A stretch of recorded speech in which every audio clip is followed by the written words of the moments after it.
guys, welcome to Between Two Wicks. My name's Kat. I'm the owner of Audette's Legacy, a soy candle company here in Round Rock. And I thought it'd be great to meet local business owners in the area. I get to know them, their story, business, their motivation, some of the goals that they have while making two candles. So the first guest that we have is Alex Coffman. Why don't you tell us a little bit about yourself, what you do, and a bit after you say that, I'll kind of like walk you through on. You want me to intro myself? Yeah. You're supposed to intro me. I did. I said Alex Coffman, a local business owner here in the area. I'll intro myself. Okay, go ahead. My name's Alex. I'm super pumped to make some candles today. Tell us a little bit about yourself. I was telling you, so my name's Alex. I'm super pumped to make some candles today. Tell us about yourself. I'm going to. Don't interrupt your guests. All right? Okay, try again.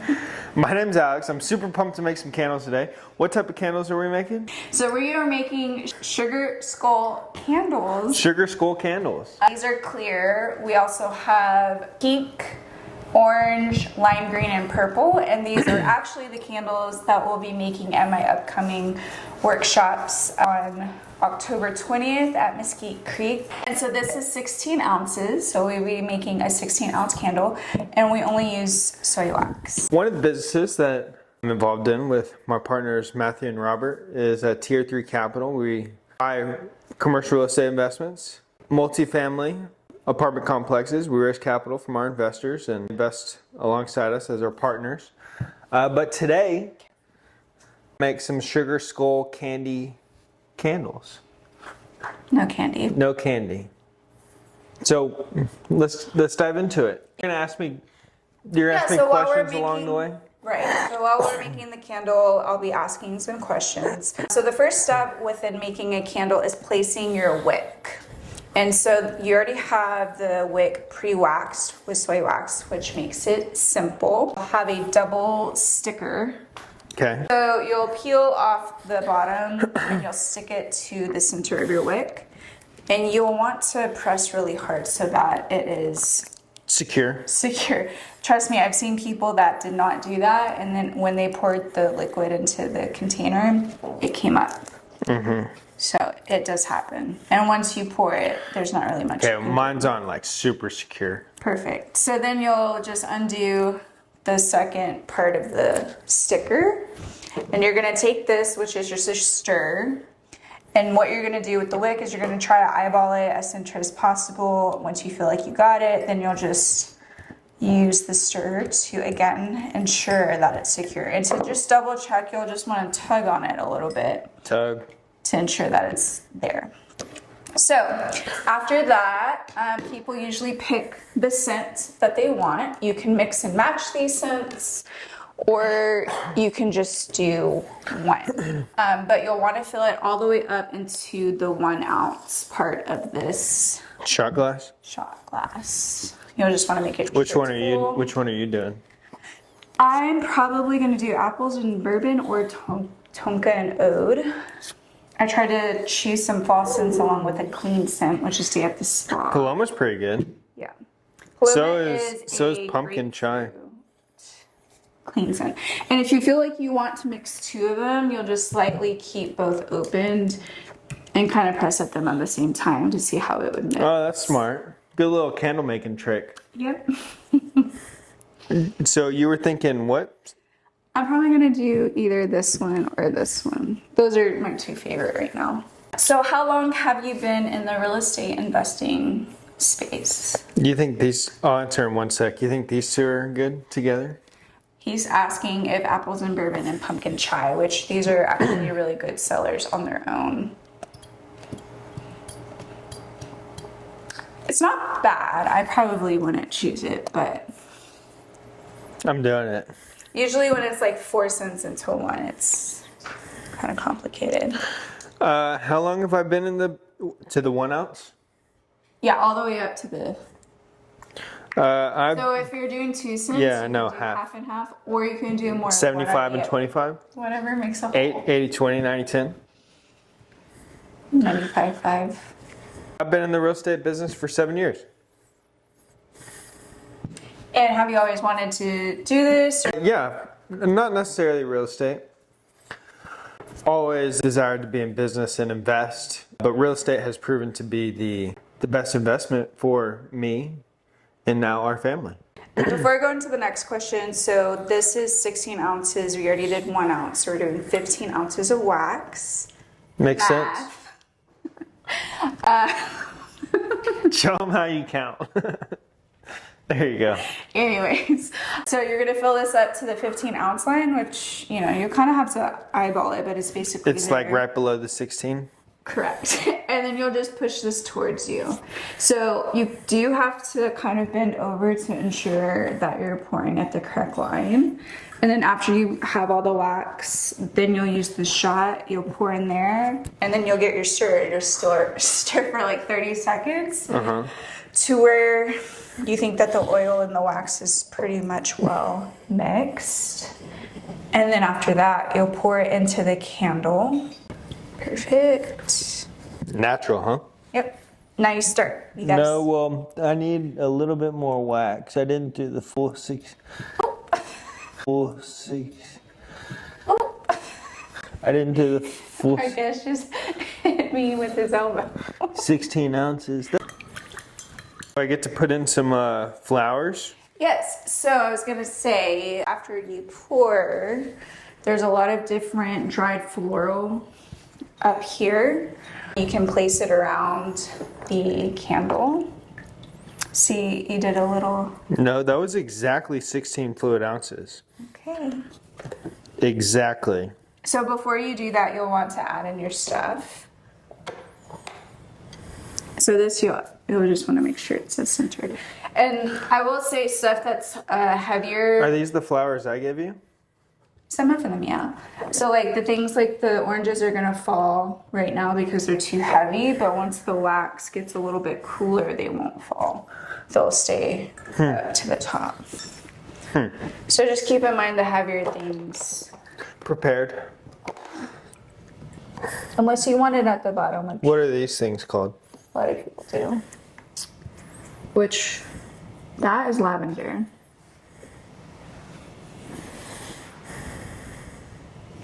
So I just wait for it to get a little bit.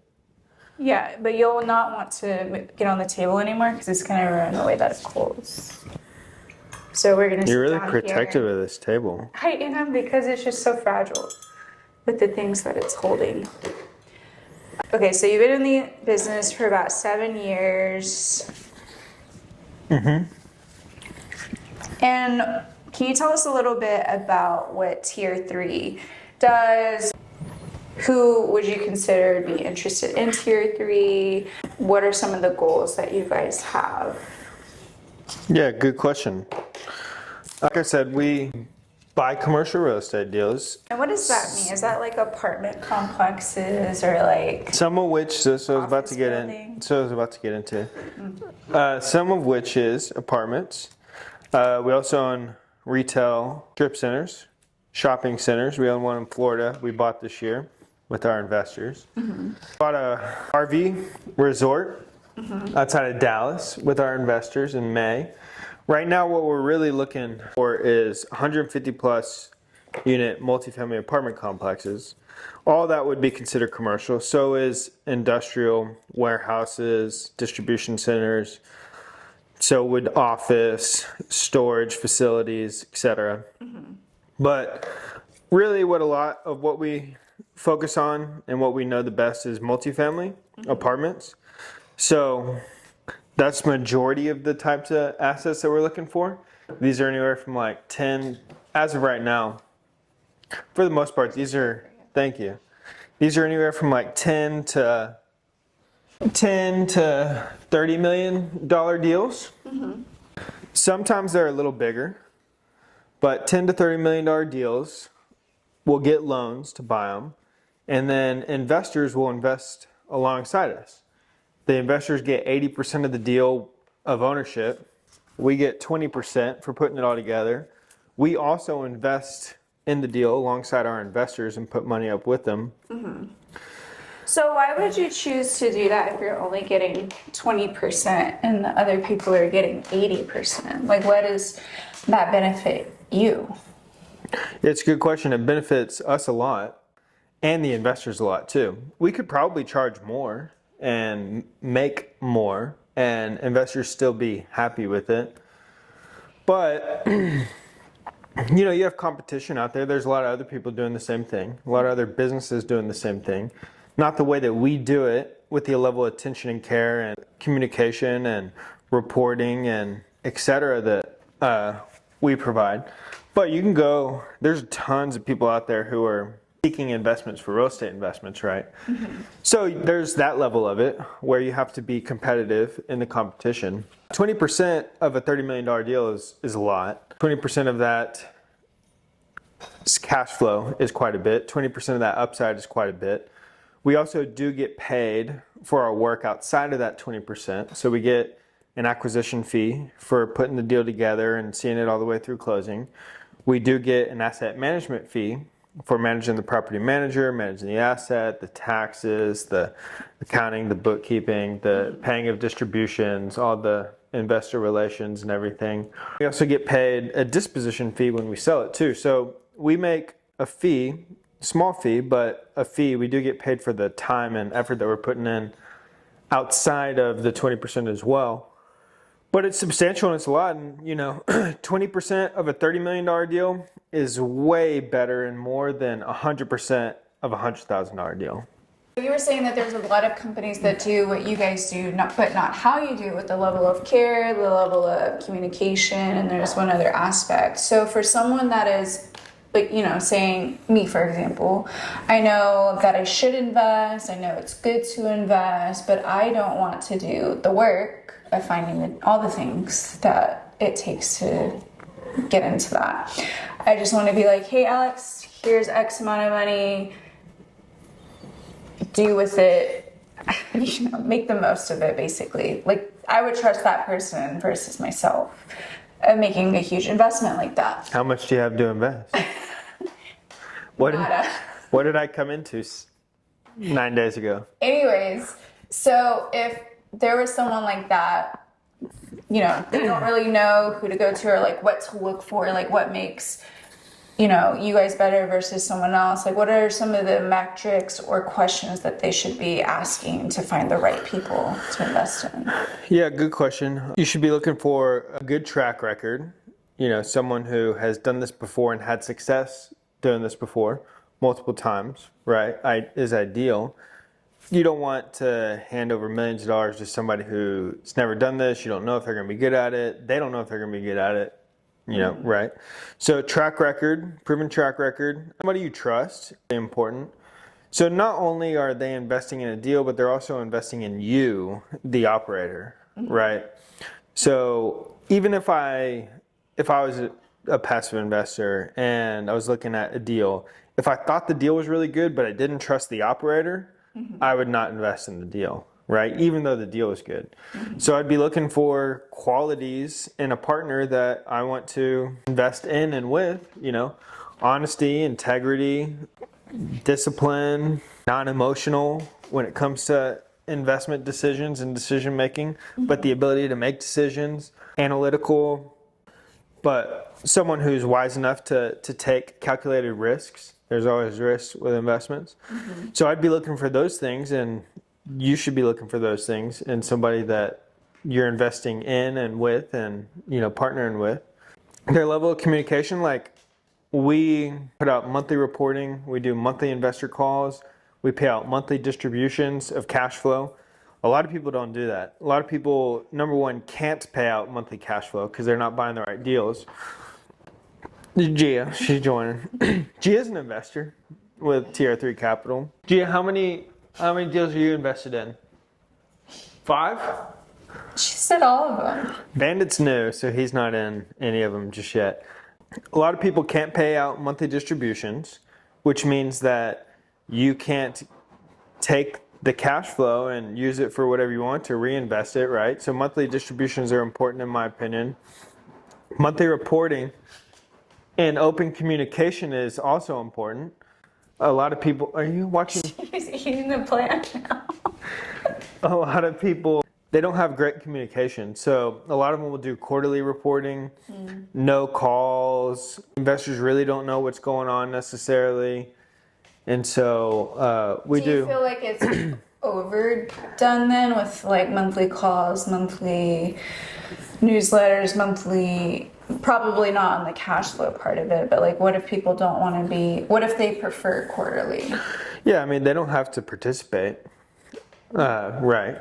You know, like, it's not like we force them to show up to the monthly call or read the monthly report, but we feel it's our duty to provide that. The monthly income, the monthly call where they can ask questions and we provide updates live, also the monthly reporting. We feel it's our duty to be as transparent and open and, you know, accessible as possible. I mean, people are giving us, you know, and investing millions of dollars with us, right? So it's our responsibility to provide them answers to any questions they have, tell them how we're doing, tell them how their investment's doing. It's what I would want as an investor. Mm-hmm. Are you excited about investing? Investing? Sure. You don't sound excited.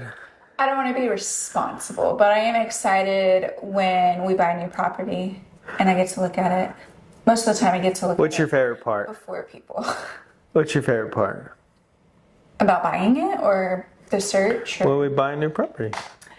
I like to show it off, especially if I'm the one that took like photos or videos or stuff.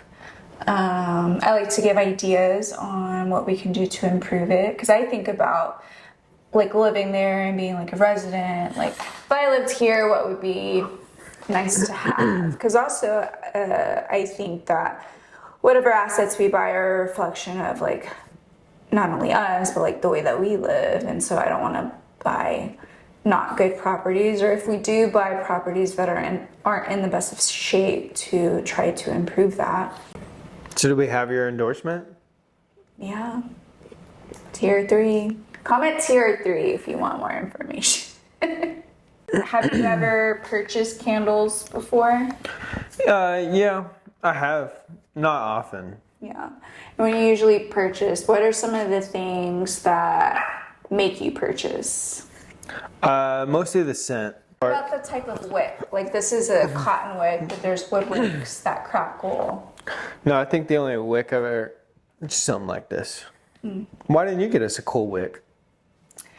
Because this one is easier to deal with. Also, wood wicks, they don't, you can use a sticker, but normally I use hot glue to secure it to the bottom, and I didn't have glue guns for us. So that's one of the reasons why. What about like wood wicks and wood like dough balls? Don't they catch on fire? No, they don't. So it's a very good... It's a great question. It's a great question. So the wood wicks are actually put together with a metal clasp. What I was saying for... She's a dancer. So the wood wick is put together by a metal clasp, just like the cotton wick is put together by a metal thing at the bottom. So the wood wick is separated by that metal clasp, then by glue, then by wood. And so also the wax helps ignite and keep the candle lit. And so if there's no wax and there's nothing left for it to stay heated like these over here, then the candle's going to go out. Now your candle can catch on fire if you have certain like air circulation and it's going the wrong way.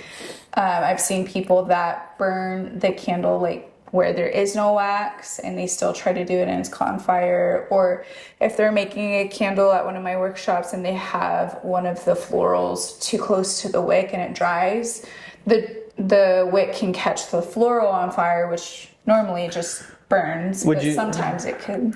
Would you say it's safe to keep a fire extinguisher near your candles? I would say you should have one anyways in your house, but it doesn't need to be right by your candle. So candles, you should not burn longer typically than like 4 hours. 2 to 4 is the normal. I burn longer than that, but you should also never leave one unattended. Make sure you, every time you leave the house, you're blowing them out or turning off wax melts. Would you mind if we did a new segment presented by TR3 Capital? Go ahead. Fruit or wood? Fruit. Fruit. Soy or soybean? It depends on the context. You know the context. It's literally the same. Soy is made from the soybean. Soy or soybean? Soy. Skull or heart? Heart. Glass or wood? Wood. Wood. Gia or bandit? Both. Now you have to choose one. I'll close Gia's ears. They're both good pups. This is gonna be a sick candle. Look at this. It is gonna be pretty cool. You never You know thought what of those are? you never- Those are figs. You never thought of that design? Well, I'm pretty proud of that. great. Can we sell it when we're done?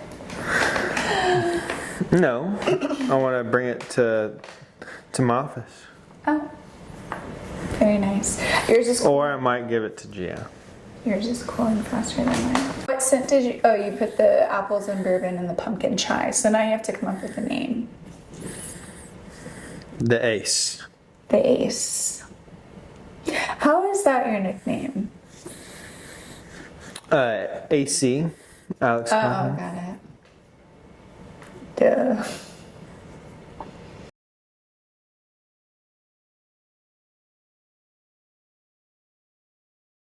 Would you mind if we did a new segment presented by Kia?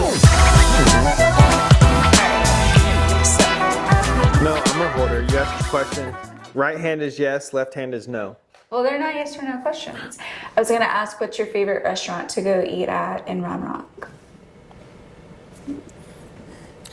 My favorite restaurant in Round Rock or like in the Austin area? In Round Rock.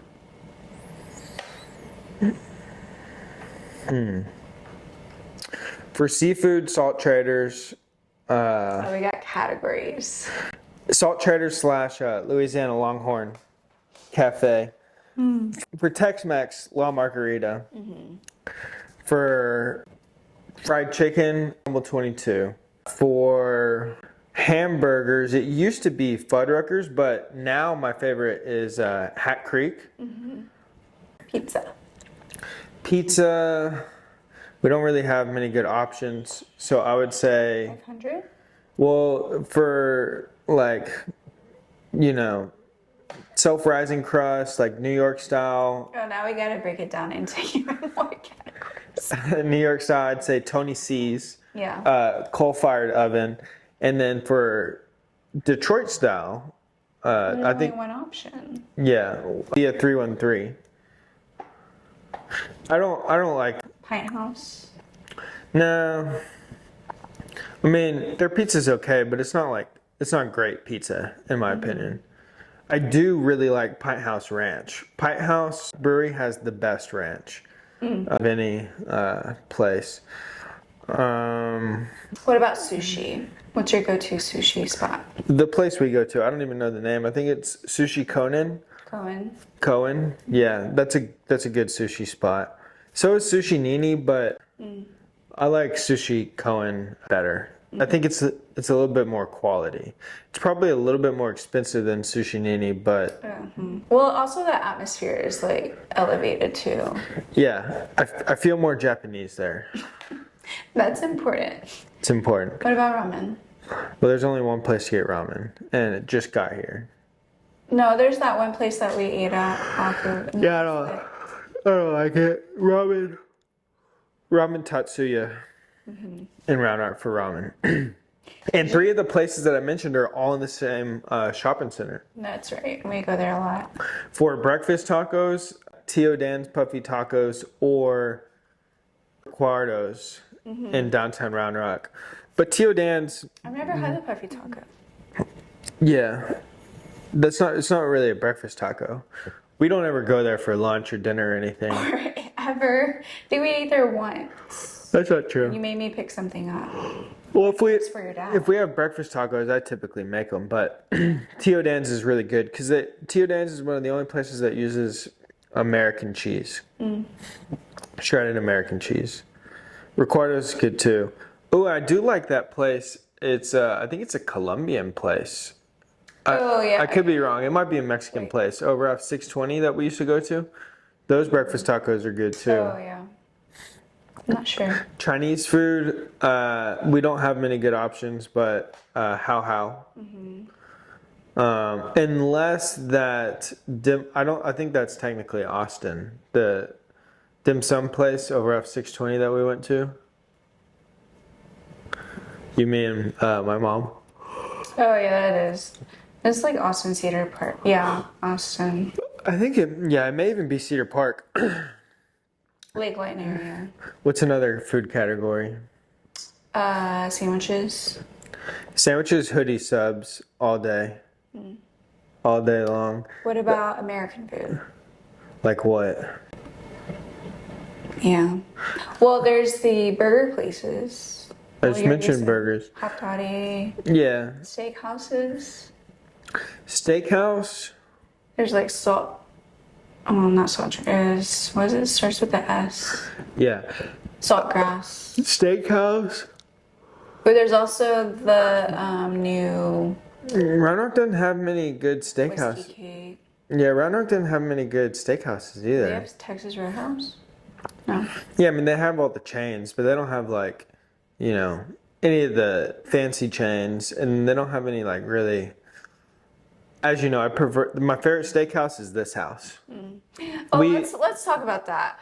Why do you love cooking so much? So for those that don't know us, I don't really cook anything. I cook the dog's food actually, and I bake. I love baking, and I juice. I do the juices, but I don't do cooking. So, what made you fall in love with cooking, and what are some of your favorite dishes to cook? Well, we just talked about a lot of it, but I love food. So that's what got me into cooking is my love for food. And then I like cooking food my way. That's why I'm not a big fan of steakhouses is I think I cook a better steak than any steakhouse. Especially for the price. Like the good steakhouses do have good steaks. But like you pay, $100, $150 for a good, And they always a good quality steak. Not necessarily, but it's like I could have paid, for example, $50 for like a 4-inch prime ribeye, one steak, which is like half the price of, a smaller ribeye you get at the expensive steakhouses. And I think I cook that steak better than they do, to my liking, the way that I like it. I love cooking. I love creating food and eating food. And my favorite thing to cook. Some of your favorite things. We're eating a lot of carnivore right now. So we just eat meat for the most part. Meat and fruit for like sugars and things. But no salads, no veggies, no breads, no carbs, nothing like that. Mostly just meat. Like since we got back Sunday. What did I cook for us Sunday? Steak? No, because we got bratwurst. Oh yeah, bratwurst. See, I had to get something fast for us to cook. Literally just 2 bratwurst. Or he only gave me 1 and I ate 2 because I was so hungry. Yeah, but you don't eat a lot, and so we had steak. Those big steaks that Matthew gave us for a wedding present. Thank you, Matthew. Really great steaks. And the dogs love the bones. The bones.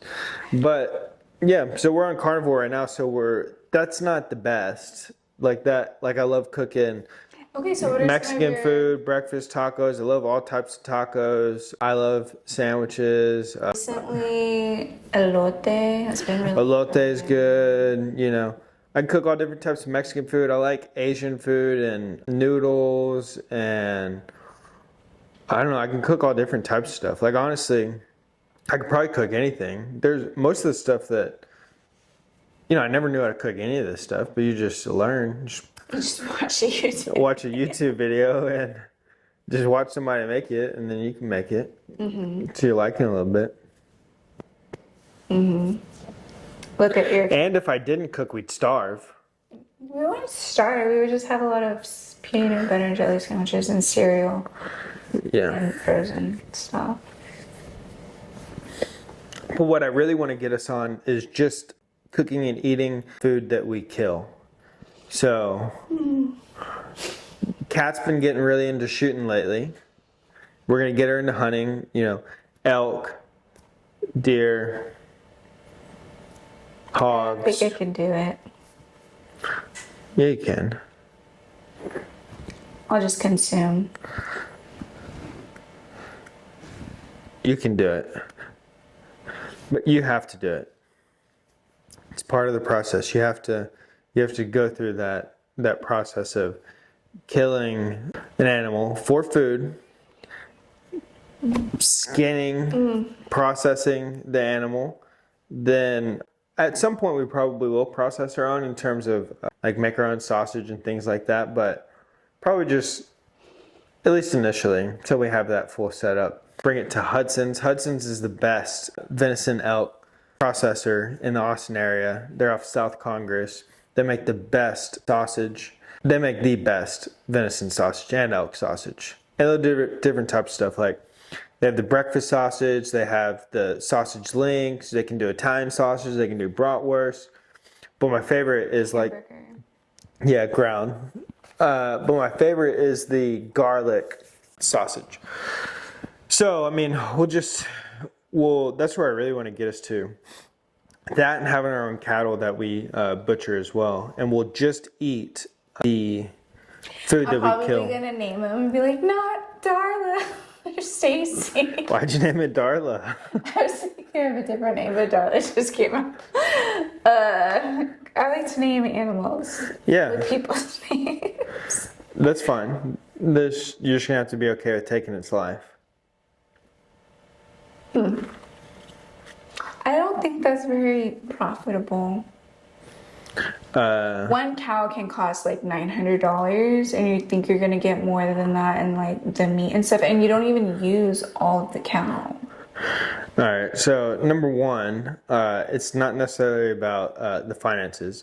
Number two, it actually is way cheaper than going out and buying piece by piece of meat. Way cheaper. That's why people buy half a cow. You never seen people like buy half a cow or split a cow that's been butchered. They do it that way because it's way cheaper than buying it individually. So raising it on your own, butchering it on your own would be way cheaper than buying the meat individually at the store. So it is actually economical and makes more sense financially to do it that way. Number two, is for health reasons. We're not doing this for monetary reasons. We're doing this for health reasons. To know what has gone into our cows, to know what they're eating, to know how they're being raised. The wild game is way different though. The venison and the elk and other wild game that we may shoot and eat, this is way more healthier than anything you go buy at the store. So that's where I'd like us to get to. Obviously, we're not there right this second, but soon. But we do eat a lot of that type of meat that people give us. Yeah, we do. It's different though when you know you're the one that shot it and you cleaned it, you got it processed, and now you're eating it and it's feeding your family. I guess I feel that way about vegetables. I agree with that. I don't know what it took to... Vegetables are poisonous. No, they're not. They are. Look it up. And fruit's not? No, fruit's good for you. Vegetables are poisonous, so. Don't think so. I've never used Siri, but let's use it for this example. How do you do Siri? Hey Siri, are vegetables poisonous per Dr. Paul Saladino? You can't say that. Who's Paul Saladino? Are vegetables the truth? We're not gonna dive into YouTube right now. This is all, yeah, they're definitely not good for you. Yeah, so that's not what the results said. Would you do this again? Like if, let's say I didn't make candles. You know what I enjoyed more than the candle making? Our talking. Was our conversation. All right, so the candle is almost all the way cooled. I actually didn't pour as much in mine because there's actually a cork lid. Wait, do we get to light it? No, you need to wait 24 hours before lighting it. That's a dumb rule. Let's light No, it. because you gotta have the wax and the oil has to sit a certain amount of time before you light it. Who wants to light the candle tonight? Well, we got some over there and some over there, and so we always have lit candles. Mine's pretty epic. That is pretty cool. So the final part is just cutting the wick. You just cut the wick technically 1/4 of the way. So really it's right above there. So you'll just cut right there. And I would still be careful because I don't actually think it's fully solidified. On the inside? The wick may move, so try not to hold it too much. Like all the way at the base. I want to cut it here. No, it needs to be a certain, yeah. It's moving. What's your weight? Yeah. You're messing up my candle. No, it's because I told you have to cut a certain way. Like for me, for example. And then that way it's still there. Well, your wick's way longer than mine. No, you poured more wax into yours than me. There's a quart that goes on top of it, and there has to be a little bit of room, so you just won't get a cork. All right, now hold it up for the camera to see. Not if it's not solidified. Which I've named Velvet Nights. And I put some eucalyptus at the top. And you have dried fig, dried orange. I will say yours does look super cool. And what was the name of your candle? The Ace. The Ace. No. The Gia. The Gia. Gia. Oh. If you had to rate this experience, what would you rate it? It was great. Out of 10? Mm-hmm. On like what scale? What am I rating it on? The experience of making a candle. I know earlier you said the most thing that you enjoyed was talking with me, but I'm just talking about the experience of... I'd rate the experience a 9.6 out of 10. Would you do it again? I'd do it again. Would you bring a friend? I'd bring many friends. Many toxins. Many friends. All right, guys. Well, thanks for watching the first segment of Between Two Wicks. Again, you can find Alex or reach out to TR3 either by commenting, reaching out to either one of us. They're doing a lot of great things in the area. We do have some upcoming candle making classes. You can find them on my website, linked in the description. And yeah, if you're a local business owner that would like to do an experience like this, get your name out there, get your story out there, let me know. Until then, see y'all next time. See you next time. Bye.